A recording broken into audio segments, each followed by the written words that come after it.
After getting back on his feet and gaining some retainers, the young Lord Hojo Tokiyuki continues to get stronger and learns more lessons as he encounters a new set of demons to play tag with.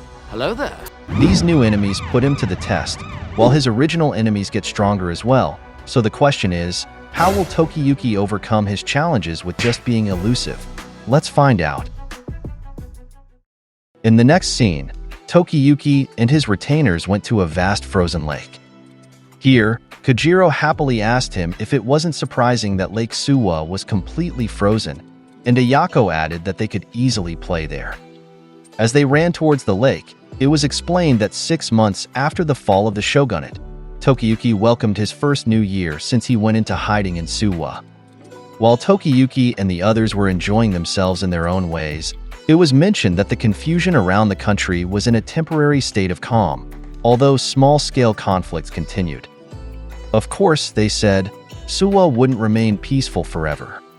When Yorishige woke up, worry was immediately visible on his face as he remembered that something was happening and he could no longer see the future. We then moved to the residence of the Shinano governor. Here, Sadamuna was telling a bald man, who had countless ants crawling on his body with most of them gathering in the middle of his back, that he had new territory and therefore needed new fighters like him. He said he had heard about the man's reputation as a diabolical scoundrel, to which the man replied that he wasn't a mere scoundrel, that he had changed his ways, and had chosen to serve Sadamune in his rise to power. As the man stood up from a bow, he added that he was perfect for fulfilling his commands, to gradually steal Yorishige's territory.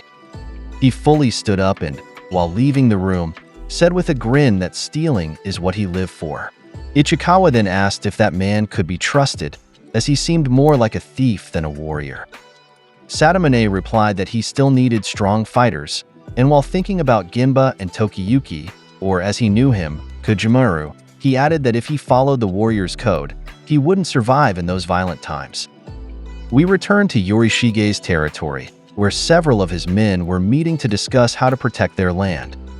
Someone was saying that Sadamune was making threatening moves again, and that enemy soldiers were already scouting the northern border.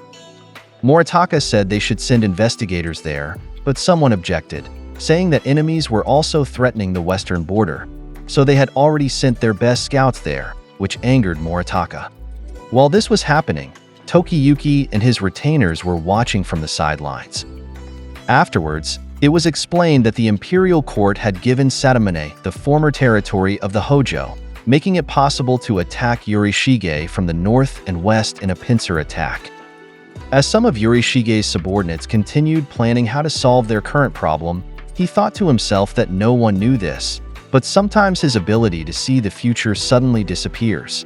He pouted while saying this was bad, and hoped nothing would happen for now. When Tokiyuki spoke, he caught Yorishige's attention, suddenly volunteering that the elusive warriors could scout the northern border instead. This left Yorishige speechless, as he had just wished for nothing to happen. Their planning companions were pleased, commenting on the young lord's bravery and how he was truly the head of a warrior family. Yorishige tried to stop Tokiyuki, saying it was too dangerous, and if anything happened to him, his bloodline would end. But Tokiyuki said not to worry, as no one would be suspicious of children, and he knew he excelled at running. Moritaka excitedly shouted that it was a good idea, adding that Kojiro and Ayako also had experience in reconnaissance, and Tokiyuki's courteous demeanor would calm those people down.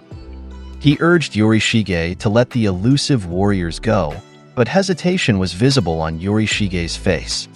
Soon after, he refused, saying that if they were killed by bandits on the way, everything would be over. Kojiro then said that he and Ayako could handle the bandits while Ginba's tricks would help Tokiyuki escape. Nevertheless, Yorishige said, if he got lost in the wilderness, their bloodline would end. To this, Tokiyuki replied with a smile that since coming there, he had traveled around the entire domain, so he could find his way back. Despite their words, Yorishige still seriously refused their request and started saying all sorts of things, like how Tokiyuki might eat a slug and get a parasite in his body and die, or he might see a sexy woman and get excited and die from a nosebleed, or he might remember something embarrassing and jump off a cliff. Tokiyuki's eyes widened in bewilderment, and he asked what his problem was. He said Yorishige was acting strange, and that he always sent him on dangerous assignments. Kojiro commented that their conversation was going nowhere, and asked Moritaka if they could leave or not. Moritaka agreed and thought they should go, but they should protect Tokiyuki's life.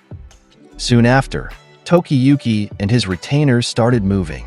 Yorishige tried to stop him again by saying he wasn't really good at evasion, and that he was just a weirdo who enjoyed such things. Kojiro and Ayako agreed on the side, while Tokiyuki blushed with embarrassment and shouted at him not to be rude. After that, they left the meeting room, and before heading to the northern border, they discussed how to prepare. Kojiro said they didn't need much, just provisions and money for 2 days, but Ginba disagreed and said they should bring a lot of money, and then they could trick Moritaka and hide some for themselves. Shizuku commented that he always said such things. While Shizuku was saying that the shrine couldn't afford much rice and other things, he suddenly noticed something to their side. When they looked, they saw a wagon full of rice, a lot of money, and a boar's head, with a sign saying it was for Tokiyuki and to make sure he took it. When Tokiyuki looked closely at the wagon, he saw Yorishige underneath it, creepily staring at them. He realized Yorishige was watching them and seemed very worried about them. Irritated, Shizuku asked him why Tokiyuki needed so much for the trip. Yorishige nervously explained that if he died of hunger, his bloodline would end. While he was still speaking, Tokiyuki and the others ran away to leave him, with Ginba first picking up some money from the ground, which left Yorishige speechless. Extreme worry was visible on Yorishige's face. After his attempt to stop them, we moved to the Elusive warriors' preparations. They wore cold weather clothes, and Ayako said that Shizuku's specially made padded kimono was warm, which made Shizuku smile. Tokiyuki commented that one seemed enough.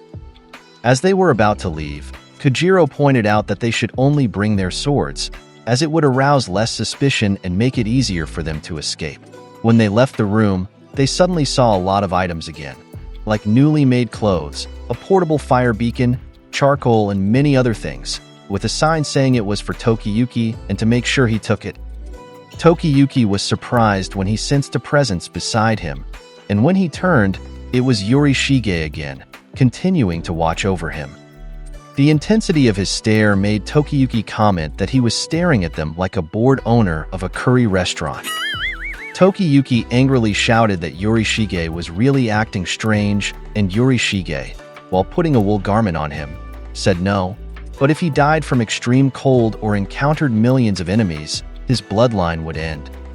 He repeated bloodline several times, prompting Ginba to make a side comment about how fixated he was on it. After that, Tokiyuki and his group continued with their mission. While riding on horseback, Tokiyuki sighed and asked what Yorishige's problem was. Shizuku explained that his behavior was extra bad today, but he sometimes became like that. Tokiyuki asked what she meant, so she said he suddenly becomes uneasy and irritable, gains weight from water alone, and eats a lot of sour food, prompting Kojiro to comment, asking if he was pregnant. Tokiyuki looked back at Yorishige and thought that he always manipulated him and he never knew what he was thinking, but he could see that he was worried about his safety, so he smiled and said that because of that, he was happy. Before long, they arrived at Nakayama-no-Shio, located on the northern edge of Suwa. As they were entering the village there, Kojiro commented that they barely made it by sundown, while Ayako noticed that the place looked peaceful. Shizuku opened their map and explained their plan. She said this might be Suwa territory, but it was already the edge of the frontier, so they weren't very familiar with the area. They planned to gather information as servants of the shrine, and then circle the village tomorrow. If they saw an approaching attack, they would estimate the scale and timing to judge what forces they would need for defense, and after that, they would return to the shrine to report. While Shizuku and Tokiyuki were talking, Kojiro and Ayako noticed something quickly approaching the two. So Ayako swiftly grabbed Tokiyuki to carry him, and together with Kojiro, they intercepted the fast-approaching strike. Tokiyuki was surprised by this, and intensity was visible on Kojiro's face while Ayako, Shizuku, and Gimba's eyes widened. They were surrounded there by people holding torches, and Kojiro asked what was happening. A boy emerged from the bush with a katana in each hand, spinning them around, and Ayako added, wondering if the village had already fallen into enemy hands. The boy continued spinning his two swords while facing them, and Ayako and Kojiro thought that their opponent looked to be in his mid-teens and wondered when the others holding torches would charge. Soon after, the boy charged at them and simultaneously delivered a cross slash, forcing them to defend. After that strike, the boy immediately swept his right hand towards Kojiro, whose eyes widened at his speed, while his left hand targeted Ayako. Ayako boyaged to dodge it and countered with a straight slash towards his head, but he easily evaded it as well. Tokiyuki was amazed at this boy's speed as he watched, thinking he was incredibly skilled for his age. Even Gimba commented that he didn't sign up for this, and fighting wasn't his specialty. He quickly took out a fire and smoke bomb and urged Tokiyuki and Shizuku to leave and abandon Kojiro and Ayako, saying that soon they might be surrounded by others, but Tokiyuki refused his suggestion. The battle between Kojiro, Ayako, and their dual-wielding opponent continued, and they were gradually keeping up with him. The boy also noticed that the two were managing to get their attacks closer to him. Ayako and Kojiro simultaneously rained slashes on him, but he didn't falter and managed to keep up and parry them all. Tokiyuki remembered how Ayako and Kojiro fought Godoin, and he noticed that they had both grown stronger since who they were 6 months ago. Now, they were moving faster and more powerfully than when they were just training. Tokiyuki covered his mouth in disbelief at what he realized this meant, and we suddenly returned to one of his memories where he managed to knock down Kojiro, who commented that he could now defeat him about once every 5 times. Because of this, Tokiyuki was pleased with himself and became a bit arrogant, saying that Kojiro would get hurt if he didn't take him seriously. While helping Kojiro stand up again, he told him that through continuous training, he would surpass this, so he needed to keep up. After that, he also remembered their training with Ayako, where during practice, she praised him because he could push her back. Tokiyuki was giving his best to push Ayako using his wooden sword because she had taught him, and when he becomes an adult, it would be his job to protect her. Because of this, Ayako was touched, and she couldn't help but give Tokiyuki a head pat while saying she was looking forward to that time, and she continued to cheer him on to push himself further. After remembering all of this, he realized that they were just going easy on him, which made Tokiyuki blush, and Gimba made a side comment that he only realized it now.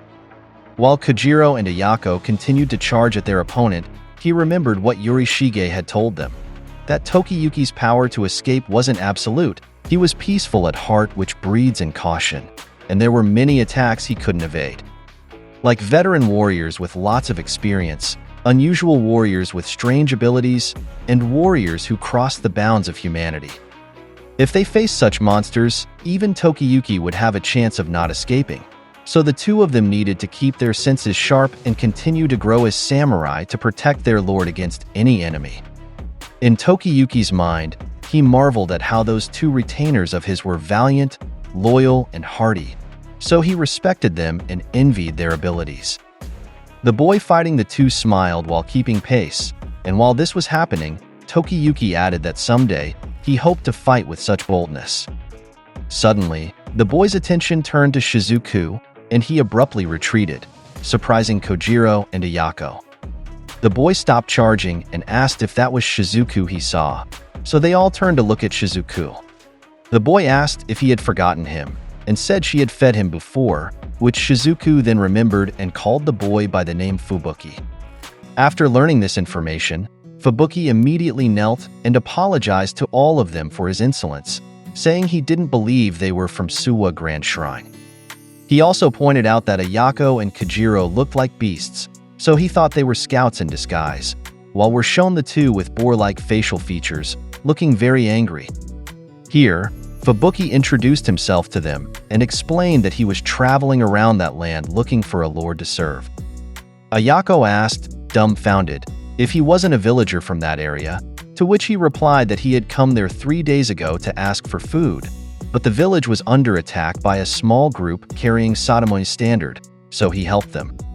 He said small groups had come 3 times, but they managed to defeat them all, and now the villagers were in a bad situation because they had no supplies or horses to use to find help. Kojiro then asked who were those behind the bushes holding torches and watching them, calling them cowards if they were only putting Fubuki on the front lines. Because of this, Fubuki told him not to be too hard on them, and when he clapped, they all came out. It turned out they were all children, and Fubuki explained that when he arrived, the soldiers had already killed the adults. Kojiro was shocked when he saw them, and even Tokiyuki's eyes widened in surprise. They also asked if Fubuki had defeated the enemies there 3 times all by himself, to which he replied no, and that the help of these children was indispensable.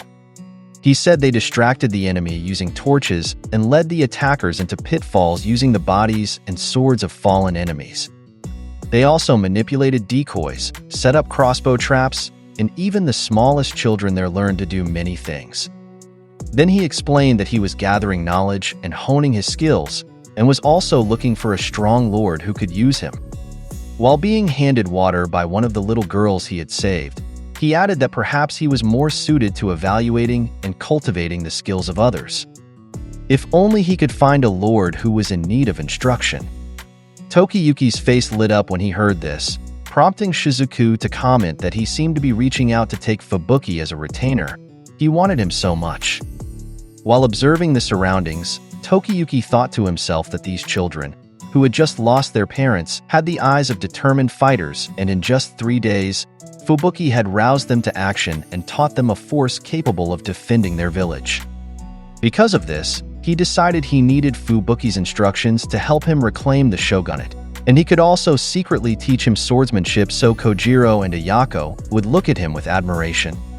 After that, we moved to another place, which looked like an enemy stronghold. Here, there was a man who was terrified and begging not to be killed by another man who was pointing a katana at him. And the man said that 5 of their warriors should have been enough to destroy a village, but 3 attacks on that village had not returned.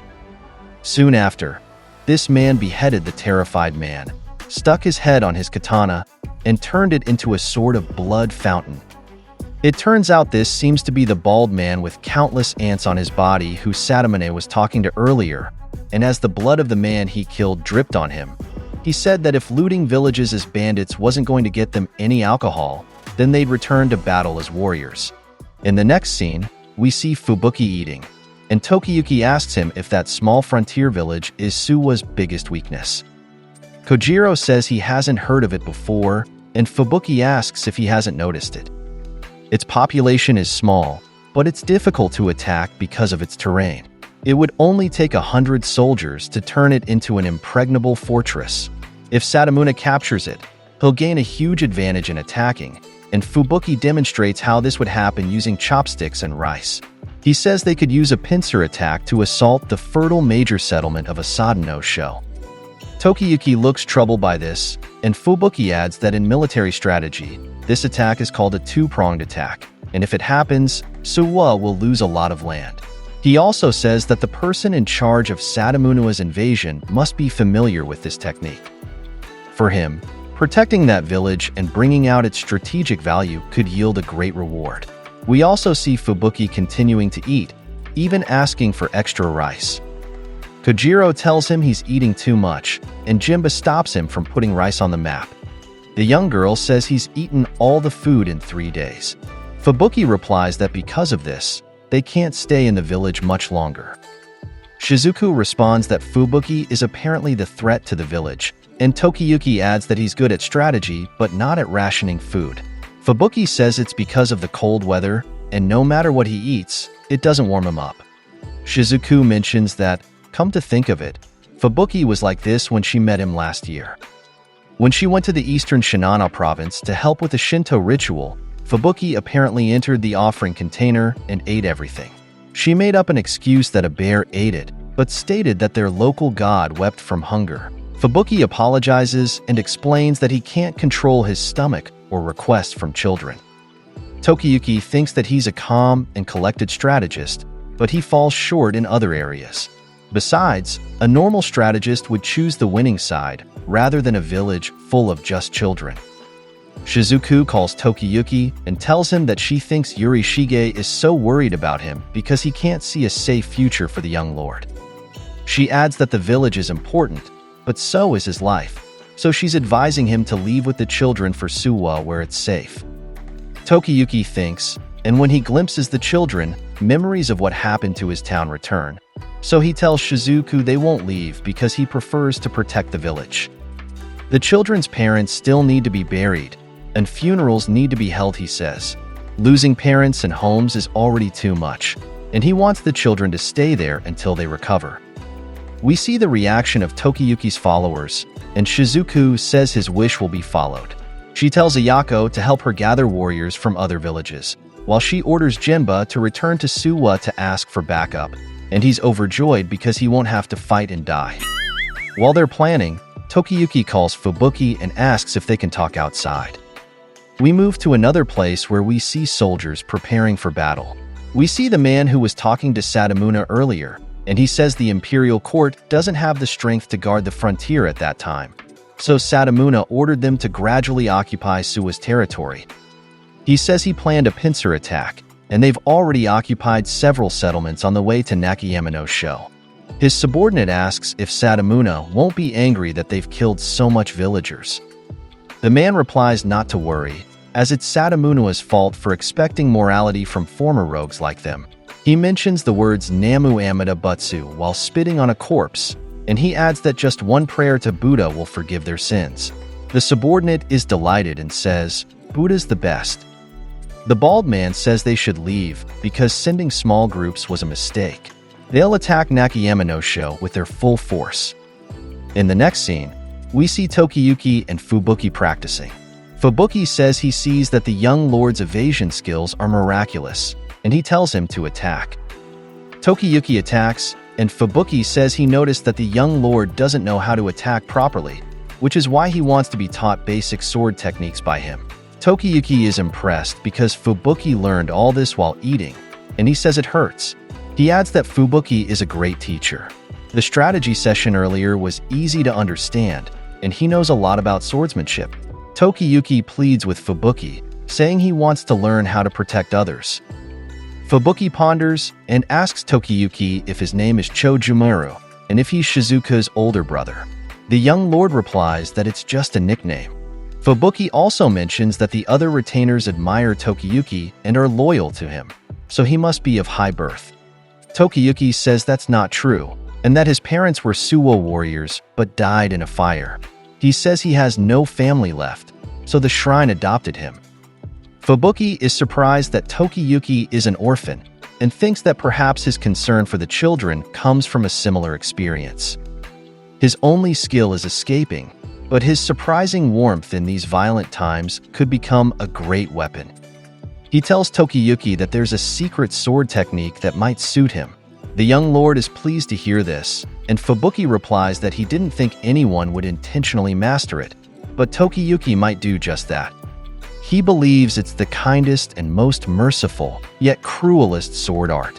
He says he'll call it the Demon Heart Buddha Blade, and we see Fubuki imitating a Buddha statue. He adds that this technique only works one-on-one, and he says something else that Tokiyuki doesn't understand. Fubuki calls the young lord and tells him he suspects the enemy's main force will attack tomorrow, and he needs to kill their leader. While saying this, he hands him a rice ball. He adds that between Shizuka's forces and the young lord's elusive footwork, heaven has given them a great chance to win. We see a man signaling using bird sounds, and his companion responds. The bald man seems pleased by this and says they're closing in on the village from both sides. His companion asks why they're attacking from the mountain and not the entrance. He answers that the 3 groups they sent didn't return, so there must be an ambush and traps waiting on the obvious routes. A surprise attack from a difficult approach is safer, and his companion says he's smart. We learn that the rogues plaguing that era were warriors who became bandits after losing their land, or created their own idea of paradise because they couldn't pay taxes. In other words, they were lawless thieves with warrior skills. They had battle experience and were more skilled than simple bandits in military and organizational matters. We see the bald man, and he says they used the honed minds and bodies of samurai to steal without remorse. He ordered his men to kill the adults, enslave the children, and drink the sake of plunder. They attack, but suddenly they're forced to run because they're being shot at with arrows. The bald man is surprised by this and says the enemy is waiting for them to turn their backs. One man says he'll climb up and kill the enemies, but the bald man stops him because that's what their enemy wants. He says they'll be gradually depleted while trying to climb, and it's a perfect tactic against larger groups. He tells his men to ignore them and advance, and the enemy has shown that they're outnumbered. The enemy must be few, he says, so they should storm the village, and the battle will be over. We see Fubuki spotting people coming towards them, and he says it's time to fight. The bald man said they had reached the bottom of the slope, and he ordered his companions to kill the enemies hiding inside their houses. Suddenly, they slipped, which puzzled the bald man. We learn that they were stepping on ice, which looked just like flat ground. Then, the Suwa warriors suddenly emerged and shot arrows at the invaders. One of them, named Asada Tadahiro, the Suwa sect lord of Asada no Sho, said that what the bandits were doing was foul, and they were audacious to try to occupy the land given by Myojin to the Suwa sect. We see Fubuki explaining that they had blocked the water passages to flood the area surrounding the village, and the weather had turned Lake Suwa into ice, allowing them to create an ice trap overnight. One bandit told his companion to advance, asking what he was waiting for. The other replied that it was difficult to see the ice in the dark, and he was worried about the arrows flying towards them. The archers had come down from behind them. They were trapped and were gradually being depleted. The bald man kicked some corpses to create a pathway and told his followers to step on them. The bandits did this, but unfortunately, another trap was waiting for them. This time it was pitfalls, and the bald man said the traps were one thing after another. Fubuki then said that even children could dig holes for fallen leaves. Tadahiro said the enemies were crossing the ice from the right, and he ordered Fujimori Kamatsu to swing around and defend. We hear Fubuki narrating that Shizuku had gathered a few soldiers from the Suwa sect, and they were extremely valuable. He also added that they had stopped the enemy's attack on two sides as planned, so it was no longer impossible to eradicate them. However, their opponents were not normal soldiers. We see what he's referring to. One of them looks like he has no skin on his face as only bone is visible, another is tall with a large body, and the last one has paint and writing on his face. The bald man said to leave their rear guard. In that darkness, they would survive against the archers. He said that they would draw out all of Tokiyuki's forces. He would kill the archers organizing the defense from the roof, and without leadership, the entire defense would collapse. Some Suwa sect warriors said that wouldn't happen if they could stop him, but the bald man easily killed them. We learn the names of the warriors mentioned earlier: Shiro, Byakuya, and Fu Ran, all of whom are Seiji party leaders. Along with the bald man, the four of them passed through the ice and pitfalls without hesitation and overwhelmed the defenders. They were more skilled than the others, and the bald man clearly had an eye for the overall state of the battle, which is probably why he was their general. Tadahiro asked Fubuki what they should do, and if they should fight the four. Fubuki said no, because the Suwa sect was already busy, and if they split their forces, their defensive line would be broken. Fubuki signaled something while saying this, and Tadahiro asked what they were going to do. In the next scene, we see Kojiro and Ayako attacking, and they killed Byakuya. While this was happening, Fubuki said to leave them to the young fighters, and it was shown to us that the other Seiji leaders were alerted by Byakuya's death. Suddenly, someone threw two small balls that hit the other's eyes. According to Kojiro, they needed to kill the bald general, and Ayako thought to knock aside his blade to give Kojiro an opening to attack. Ayako charged, and the general prepared to defend. While this was happening, Fubuki thought that tactic wouldn't work. In Ayako's attack, her plan didn't go as expected, which surprised her. The general let his armor take the attack instead of blocking it. Ayako thought that she was wide open for a direct attack, and we see that she was about to be hit by the general's sword, but luckily Kojiro blocked his attack. He tried for a counter and aimed for the general's throat, but the general did to Kojiro what he had done to Ayako. The general asked the two if it was their first time fighting a fully armored warrior, and Kojiro told him to shut up while charging at him. We learn that the way armored warriors fight is very different from what people in modern times might expect. The helmet protects the head, armor protects the body, and gauntlets protect the forearms. Only small gaps are open in the armor, so they fight without intending to dodge. Most fights between two armored warriors end in a draw. The bald man asked Kojiro and Ayako if they were done yet. He added that they shouldn't worry, as he doesn't kill children. He would just remove their teeth and tongues, and cut the tendons in their right legs to make them slaves. That's all he would do, he said, with a mocking expression and his tongue sticking out. The two thought the bald man was a major creep and ran away. The bald man said not to be afraid, and that they were worth 3 kinmon, equivalent to 350,000 yen in modern times. He mockingly asked if they didn't want to help him make money. Someone told the two to first learn how the enemy general fights before escaping, and if they think they can handle it, to lure him to a door. They would lead him there, where they turned the door to trap the general in a room, which surprised him. The general saw Tokiyuki meditating, and according to the speaker from earlier, the young lord would surely defeat the general. We learn that the speaker was Fubuki, and he said it was time for him to join the battle, as he walked towards Shiro and Fu ran.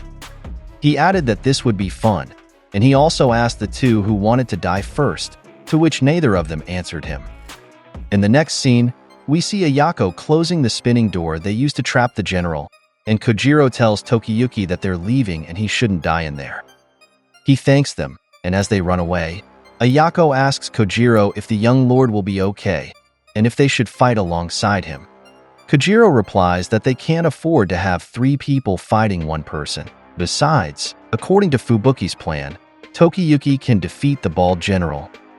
Everything Fubuki says about strategy is persuasive, and so far all of his predictions have been right.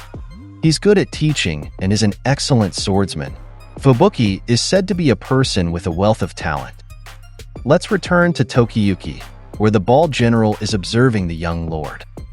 Laughing mockingly, says that Tokiyuki has trapped him, and that the young lord's defensive traps and tricks would impress Lord Kusunoki.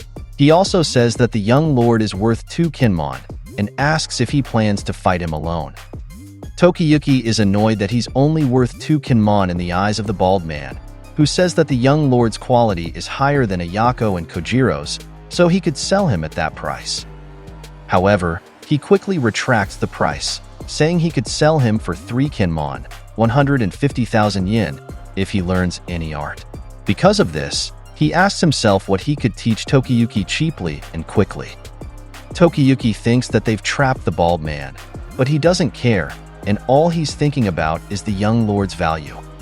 We see that the bald man is holding an abacus, and Tokiyuki wants to ask him something. He asks if he's the one who ordered the killing of the children's parents in that village, and the general admits it. Tokiyuki then asks why he ordered such a cruel act, saying that even slaver scums let the mothers live.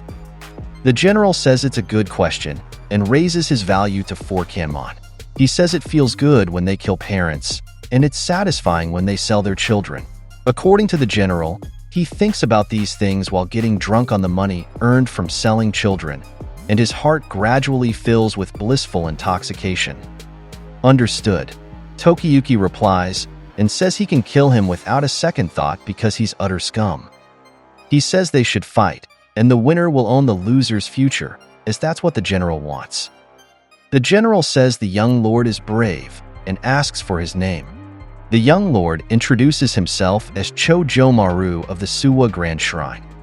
Chojomaru, boy worth 4 kinmon, 200,000 yen, says the bald man, and an annoyed Tokiyuki tells him to stop with the parentheses. The bald man apologizes and says that as appreciation for the young lord's bravery, he won't treat him as an object to be sold, but as a warrior.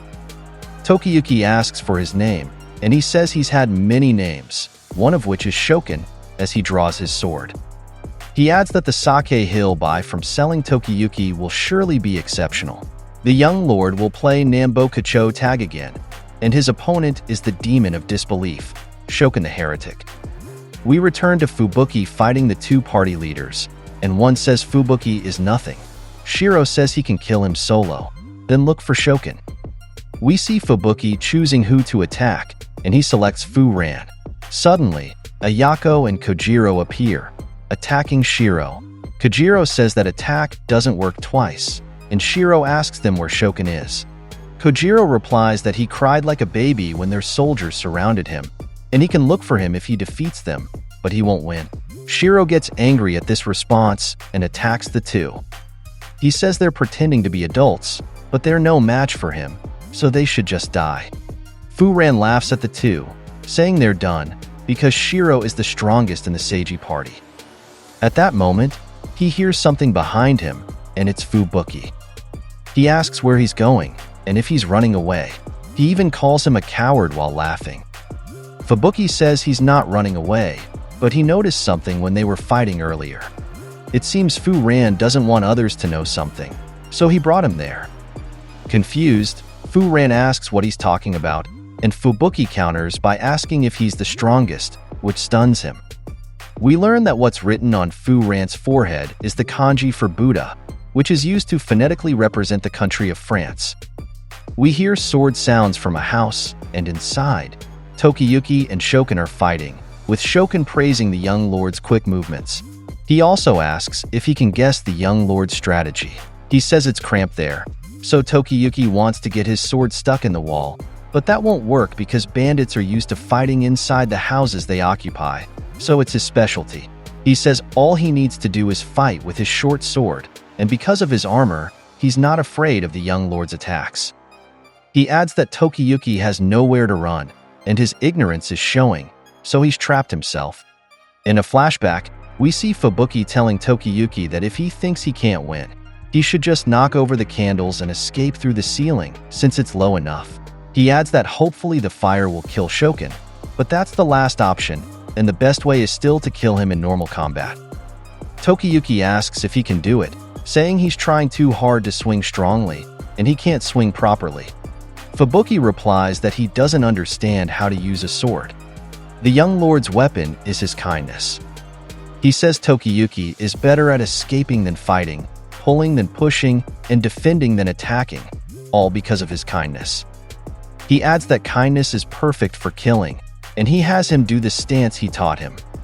Back to the present, Tokiyuki does what Fubuki said. Shokin asks if he's praying for Buddha's help, saying it won't work. He also says he has something shocking to tell him, mentioning that Buddha isn't real. We see a statue of Buddha, and the words, "Don't put effort into hatred. Instead use the compassion of a bodhisattva." Back to their fight. It's shown that Shokin attacks Tokiyuki, and the young lord's stance is the one Fubuki taught him. Just as Shokin's attack was about to hit, we suddenly transition to a scene where Fubuki was explaining to Tokiyuki that sword fighting isn't just about pushing to strike, and like using a knife or saw, he can cut better by pulling the blade. This means he can cut while retreating, which is perfect for Tokiyuki because he's good at fleeing. Tokiyuki reasoned that such a movement would only cut skin or muscle and wouldn't take his opponent's life. Fubuki told him not to worry, as this was the essence of the elusive sword. We return to the present where Shokin's attack was about to hit Tokiyuki. Here, he remembered Fubuki's pointer to raise his left hand to aim, then wait for the moment when his opponent's sword passes between his hand and blade. When he saw Shokin's blade in the middle, he quickly moved and swung his body to the left, letting the blade fall by its own weight as he faded back to the right. By doing this, he managed to evade Shokin's slash and hit his striking hand in the process.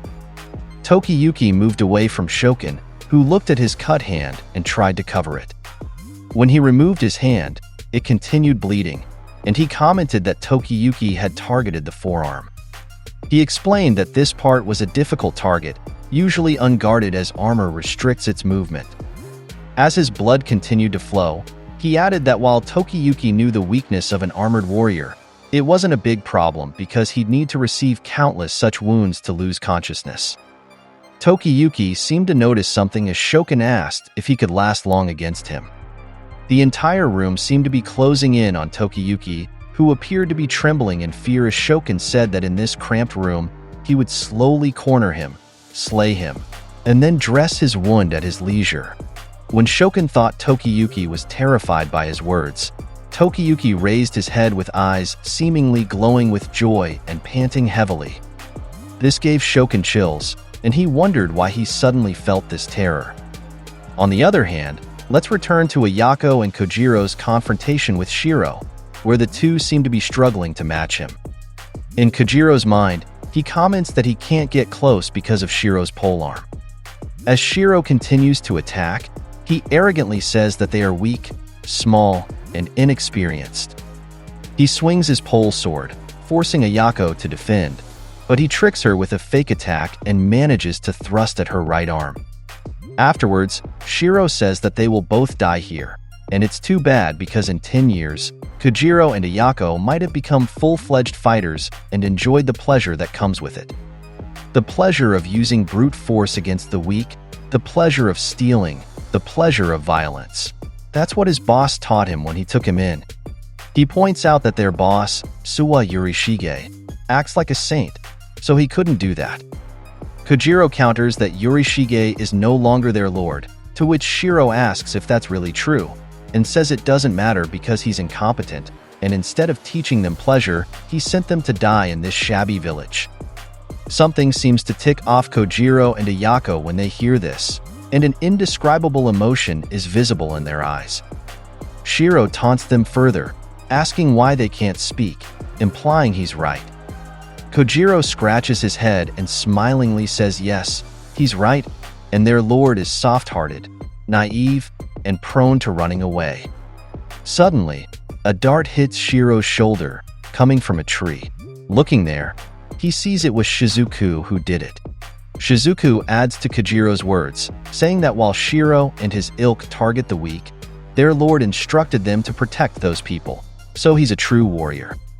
This irritates Shiro, who comments that there's another child, now stopping him with just a toy. While he's distracted by Shizuku, Ayako quickly rushes towards him, but he manages to block her with a back swing of his pole sword while saying he's had enough of these brats. Ayako tries to stop his strike with her katana while saying they can't get past his pole, but she surprises him by letting go of her katana and gripping his pole sword with just her hands, shocking him. Ayako pulled his weapon to the ground using her whole body while shouting at him to stop calling them brats. Kojiro also rushed at him, saying he can't afford to take it easy because they're young. Kojiro remembered that only a year and a half remained until the time prophesied by Yurishige, and commented that they might be only 10 years old, but if they can't defeat adults, they'll never be ready for their young lord's great battle. While Shiro was kicking Ayako to make her let go of his weapon, Kojiro quickly rushed in and after jumping in the air, performed an extraordinary vertical circular slash using the force of his body's rotation, solidly hitting Shiro's right shoulder. His pole sword was also cut in the process as he fell to his knees in pain, with rage visible in his eyes as he said he couldn't believe these nameless brats did this to him. While Shiro was on all fours, Kojiro told him face to face to tell the demons in hell that their lord is Hojo Tokiyuki, the rightful heir of the Kamakura shogunate. Shiro was extremely shocked to hear this, while Ayako immediately prepared a follow-up attack. Soon after, using a swinging motion like a golfer, Ayako cut off the enemy's head. After that, we return to Tokiyuki and Shokin's situation. Tokiyuki continues to evade their enemy's general, and fatigue and bewilderment are visible on Shokin's face as he can't believe he can't hit Tokiyuki. No matter what Shokin tries, Tokiyuki quickly distances himself, making Shokin think he's too fast and that his armor is slowing him down. Suddenly, Tokiyuki notices something when Shokin grabs his bleeding forearm, thinking he needs to stop the bleeding. Tokiyuki seems to see an opening and immediately rushes at him, forcing Shokin to counter to stop him, but he doesn't hit him. Shokin's blood splatters in the process of his swing, and when Tokiyuki sees this, he seems delighted, his eyes lighting up, and he begins to avoid even that. This scene sends chills down Shokun's spine, and he can't believe that this boy can even dodge his blood, making him wonder if Tokiyuki is some kind of monster. After that, we suddenly shifted to Fubuki's situation while fighting Foran. As Fubuki was prepared for Foran's charge, he was still surprised when Foran delivered thrusts that seemed to curve. While deflecting these attacks, Fubuki was astonished that Foran could alter the trajectory of his blades mid-swing, making them difficult to parry. It was explained here that swordsmanship relying on strength was common in this era, but more sophisticated techniques would soon spread as well. As Fubuki continued to try and evade Foran's snake-like strikes, he commented that this kind of precise blade control was rare, and he was certain that Foran had learned it from a master. So he asked for the name of that master, to which Foran replied why he would tell him that, adding that a hawk conceals its talents. He said that if he revealed his skills to their boss and others, they would use him until he died, just like they did to his companion. However, if he acted like a clown and fawned over their boss, he would get nothing but rewards. He said the only time he would show his claws was when he would kill Fubuki for noticing them, and when he would kill their boss to take his place, which made Fubuki smile upon hearing it. Then, while Foran rained down numerous curved slashes on Fubuki, he said that in violent times, success depends on concealment, and now Fubuki would die and be silent. While continuing to deflect and receiving some slices on his body due to Foran's flurry, Fubuki pondered the meaning of concealment. He thought that a normal strike travels in a straight path, but with a flick of the wrist, it can be made to swerve, and it's impossible to know until the last moment. In Foran's case, however, he noted that the height of his elbow was slightly different at the moment of drawing back. In other words, he wasn't concealing anything at all, and before long, Fubuki was able to read his swerving strikes. Foran was shocked when Fubuki managed to read them, and as a counter, Fubuki kicked him in his private parts, causing Foran to feel an extraordinary pain that only a man could experience. Foran fell to his knees and screamed, and Fubuki said he would have been formidable if he could hide it, but he missed the crucial point of that technique.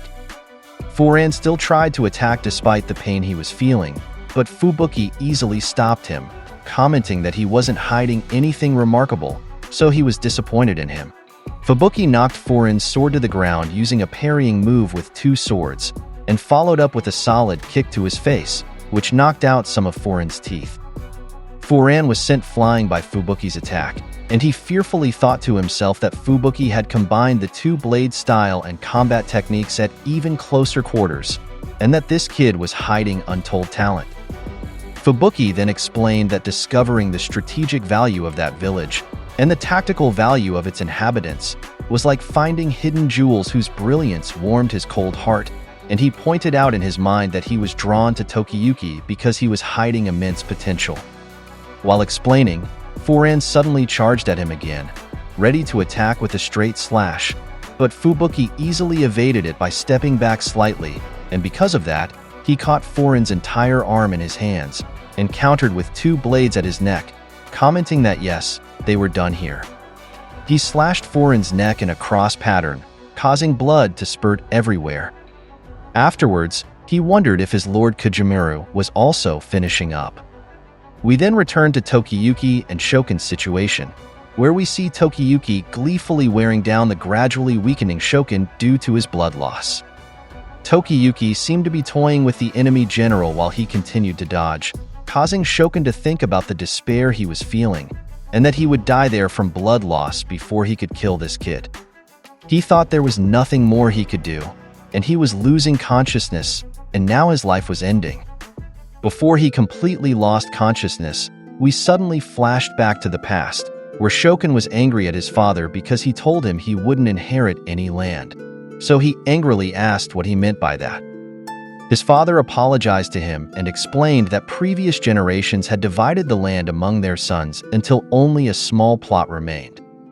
Therefore, he would leave all the land he had to his eldest son, and Shokun would need to serve there as an assistant, which irritated him because he would just be made a servant to his brother.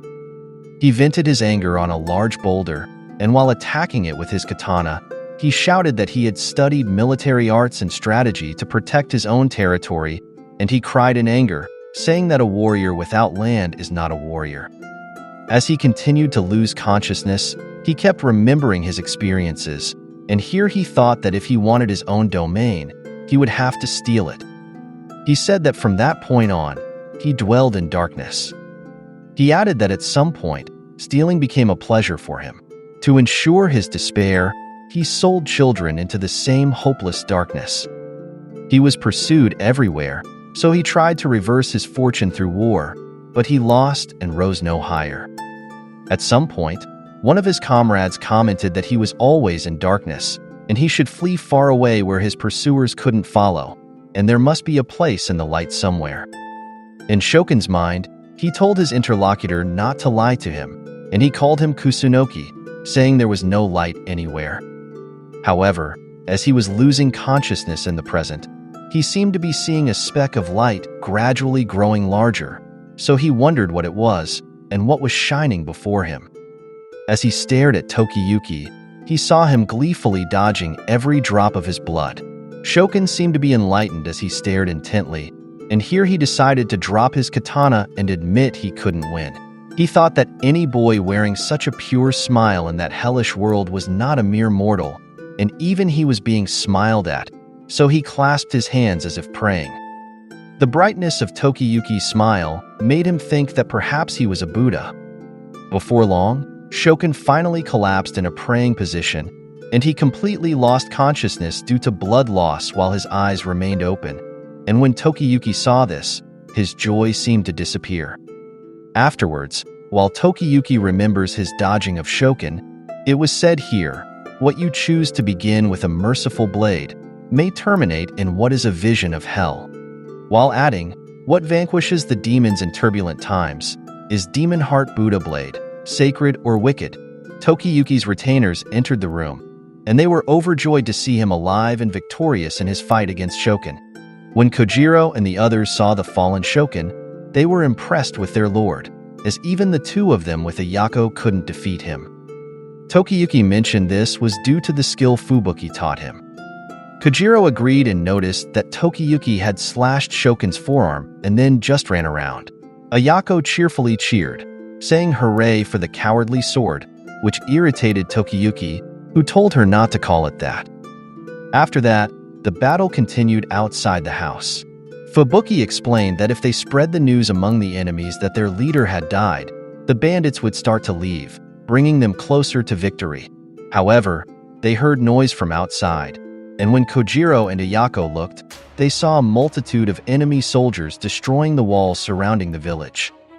As Kojiro closely examined their standard, he immediately recognized it.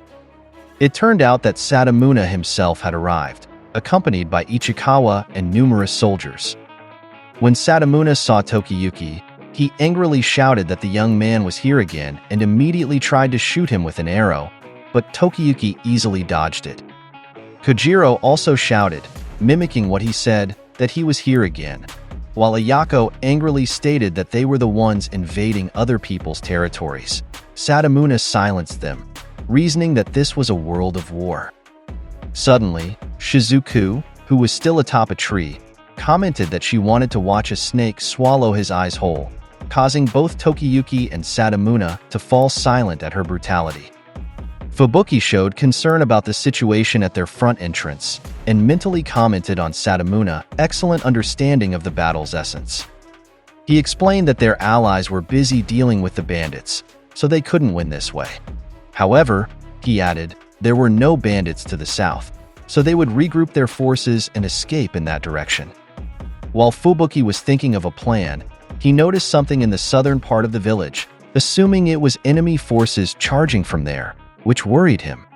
However, when Shizuku looked closely, she smiled and said it wasn't what he thought.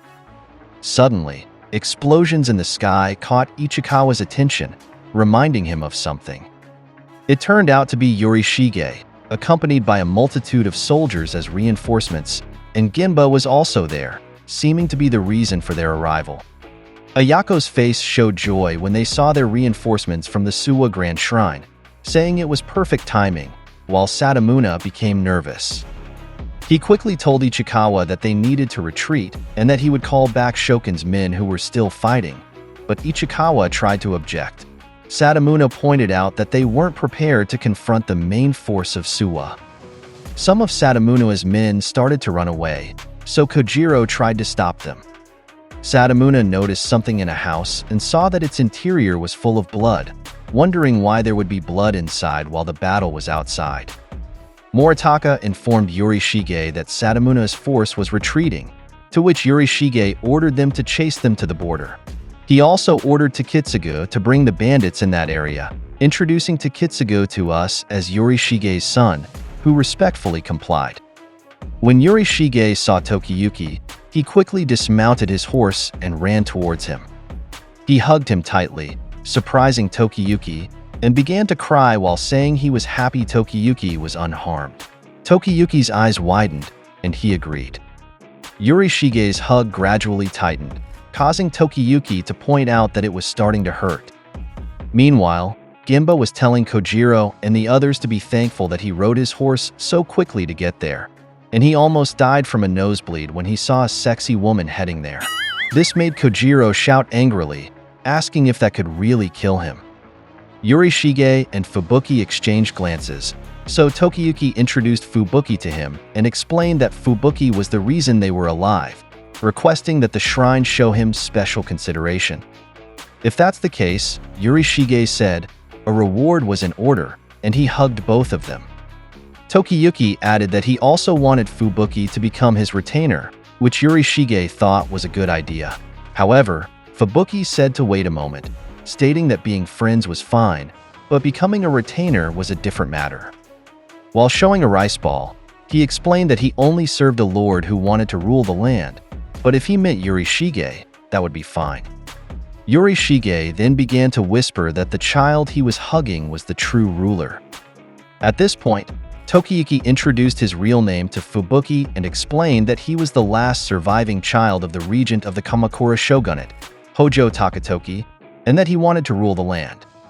This revelation made Fubuki spit out what he was eating in shock.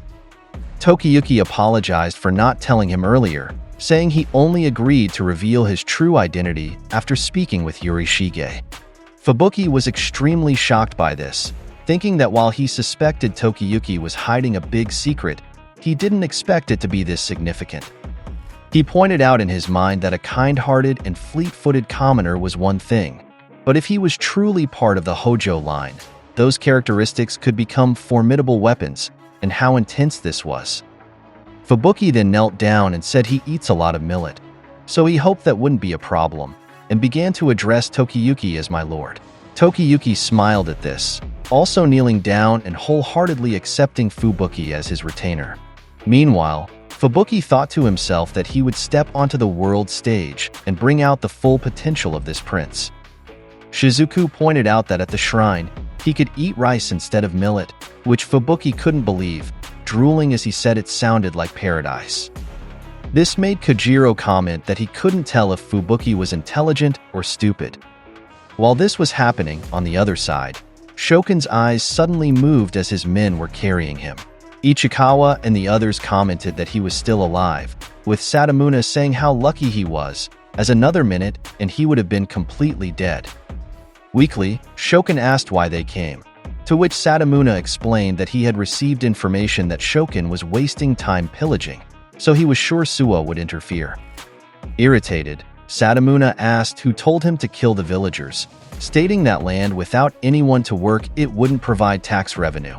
Shokin simply said to punish him as he sees fit. Nonetheless, Sadamuna said, Shokun's eye for strategy was impeccable, so he would give him a small domain where he could hone his skills in preparation for their upcoming clash against Yorishige. However, he forbade banditry, instead ordering Shokin to serve him as a proper warrior. As Shokin remembered the Buddha he saw while fighting Tokiyuki, he quickly agreed to follow Sadamuna. When Sadamuna looked at him, he thought to himself that there was no longer any trace of a bandit in Shokun's eyes, wondering if all his malice had bled out. Afterwards, it was explained that the band of rogues gradually disappeared into the growing ranks of military governors. and this period marked the last sprouting of wild bandit samurai. In the next scene, we see Tokiyuki and some other warriors praying to pay respects to the deceased, repeatedly saying Namp Shakyamuni Butsu. After praying, while walking, Tokiyuki thought that the warriors died because of his desire to defend the village, so he needed to always keep this in mind. Suddenly, Yurishige emerged from a room and invited him in. Once inside, Yurishige knelt and bowed, saying that in this matter, he needed to show both gratitude and apology. Tokiyuki, embarrassed, told him not to, saying that he shouldn't have acted on his own desires. Yurishige sighed in relief and said that actually he was relieved, and as Fubuki had said, that village was a weak point that no one had noticed, so he would establish a defensive garrison there. He added that the shrine would shelter the orphans for a time, and they looked up to Tokiyuki, so they surely wouldn't object. Besides this, he had exposed Tokiyuki to danger, so he needed to be honest about his condition. Tokiyuki couldn't believe that sometimes Yurishige's future sight disappears. Yurishige explained that they knew their second sight was often indistinct, but it was worse when it completely disappeared during a crisis. He requested that Tokiyuki not tell anyone about this, saying that divine power depended on belief, and the faithful relied on that power. He added that he wanted help in regaining his ability, and wanted Tokiyuki to know his source of strength. He explained that the world still contains mysterious powers that can't be measured by strength or intelligence, but Tokiyuki shouldn't expect a plot twist where he'll be able to throw fireballs or anything like that, which left Tokiyuki confused and speechless.